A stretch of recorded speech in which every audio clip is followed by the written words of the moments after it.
Halo, Assalamualaikum warahmatullahi wabarakatuh. Jumpa kembali di channel Merdeka Merdeka Digital ya, bukan Merdeka Mengajar, tapi Merdeka Digital. Kali ini saya akan menginformasikan kepada teman-teman ya, kepada Bapak Ibu tentang hal yang menarik, yaitu pengumuman calon P3K Kemenag RI tahun 2022. Ya, kita lihat. Saya baru buka di eh, website resmi dari Kementerian Agama Republik Indonesia. Minggu, ya, Ahad kemarin ya, 15 Januari 2023. Pengumuman hasil seleksi administrasi calon P3K Kemenag tahun 2022. Wah, mantap ini ya. Ini memang tidak ada penjelasannya.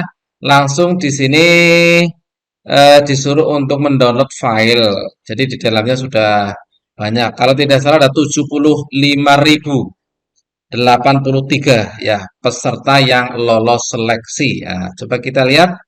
Ini saya sudah download ya di sini. Ini pengumumannya. Coba kita baca ya bagaimana penjelasannya. Berdasarkan hasil seleksi CP3K Kemenang RI tahun 2022,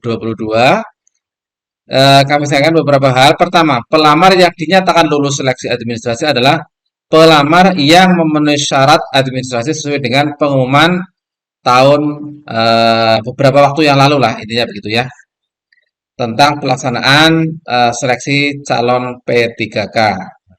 Yang kedua, pelamar seleksi CP3K Kemenag tahun 2022 yang nomor registrasi dan namanya tercantum dalam lampiran yang ada di bawah ini dinyatakan lulus.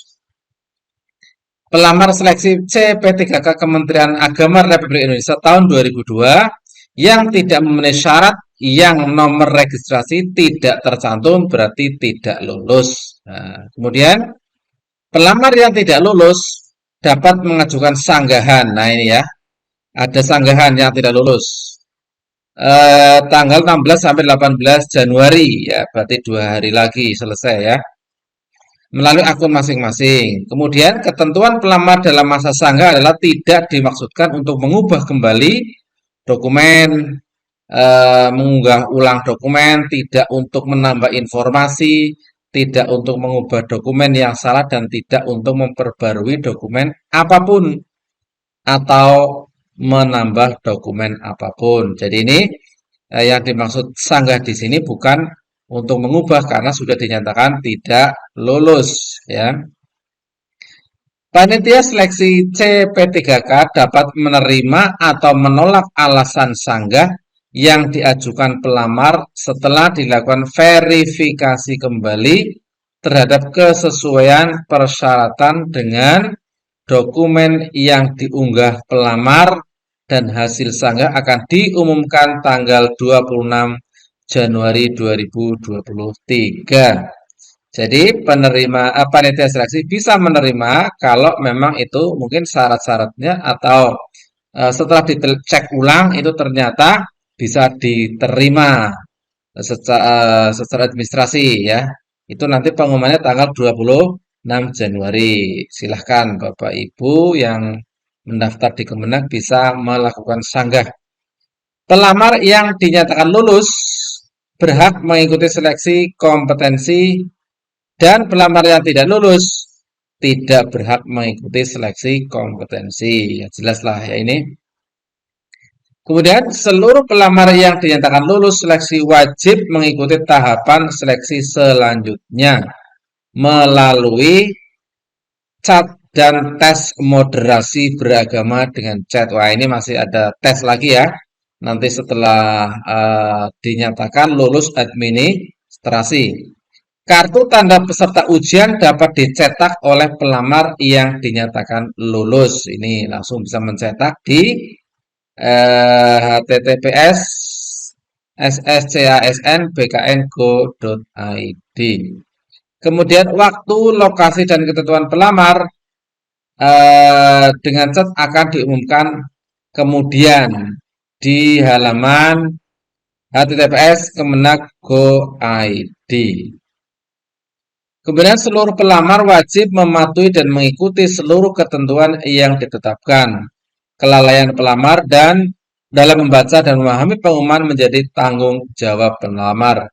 Jadi jangan sampai Bapak Ibu ini dipahami ya. Nanti akan saya share di link di bawah biar Bapak Ibu yang lulus atau yang lihat-lihat lulus apa tidak nanti bisa di-download di bagian deskripsi ya. Apabila pelamar terbukti memberikan data yang tidak sesuai dengan fakta atau ketentuan atau melakukan manipulasi data, maka kelulusan dinyatakan batal. Nah, ini. Kemudian keputusan panitia bersifat final, mengikat dan tidak dapat diganggu gugat. Seluruh proses pelaksanaan seleksi CP3K Kemenag tidak dipungut biaya.